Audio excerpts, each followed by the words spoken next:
بسم اللہ الرحمن الرحیم. السلام علیکم ورحمۃ اللہ وبرکاتہ.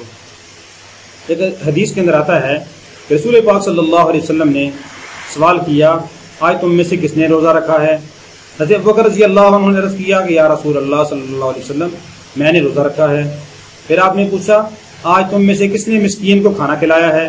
حضرت ابوبکر رضی اللہ عنہ نے عرض کیا یا رسول اللہ صلی اللہ علیہ وسلم میں نے مسکین کو کھانا کھلایا ہے.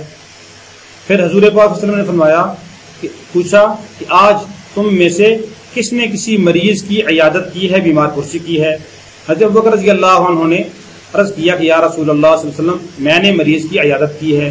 پھر حضور پاک صلی اللہ علیہ وسلم نے فرمایا سوال کیا کہ آج تم میں سے کون کسی جنازہ کے پیچھے چلا ہے، جنازہ پڑھنے کے لیے گیا ہے؟ حضرت ابوبکر رضی اللہ عنہ نے عرض کیا یا رسول اللہ صلی اللہ علیہ وسلم میں جنازہ کے پیچھے چلا ہوں.